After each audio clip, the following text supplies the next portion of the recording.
सेव्यमान पावनाङ्घ्रिपङ्कजं ज्ञानयज्ञसूत्रमिन्दुशेखरं कृपाकरं नारदादियोगिवृन्दवन्दितं दिगम्बरं काशिकापुराधिनाथकालभैरवं भजे।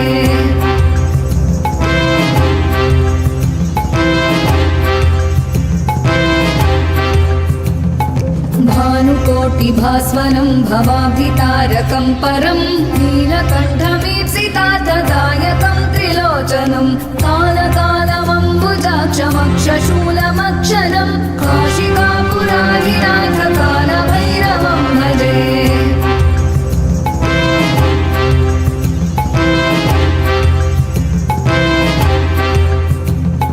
शूलटङ्कपाशदण्डपाणिमादिकारणं श्यामकायमादिदेवमक्षरं निरामयं भीमविक्रमं प्रभुं विचित्रताण्डवप्रियं काशिकापुराधिनाथकालभैरवं भजे।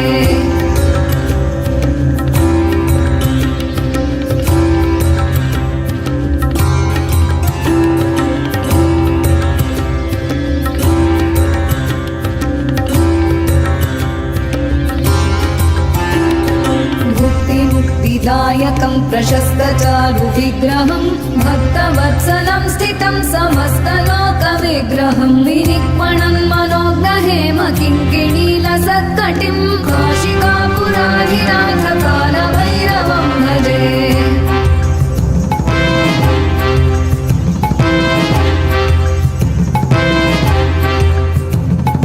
धर्मसेतुपालकं त्वधर्ममार्गनाशकं कर्मपाशमोचकं सुशर्मदायकं विभुं स्वर्णवर्णशेषपाशशोभिताङ्गमण्डलं काशिकापुराधिनाथकालभैरवं भजे।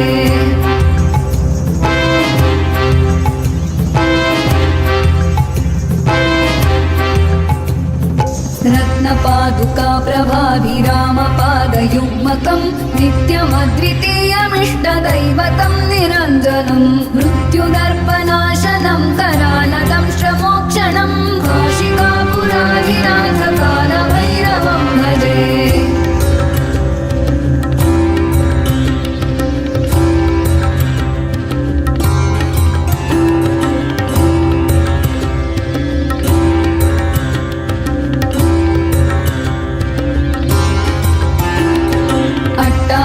भिन्न पद्मजाण्डकोशसन्ततिं दृष्टिपातनष्टपापजालमुग्रशासनम् अष्टसिद्धिदायकं कपालमालिकाधरं काशिकापुराधिनाथकालभैरवं भजे।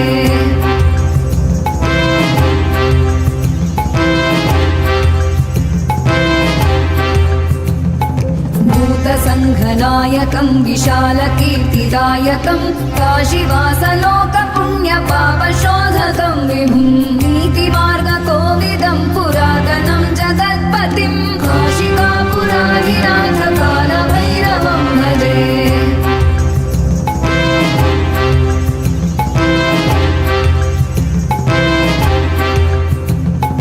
कालभैरवाष्टकं पठन्ति ये मनोहरं ज्ञानमुक्तिसाधनं विचित्रपुण्यवर्धनं शोकमोहदैन्य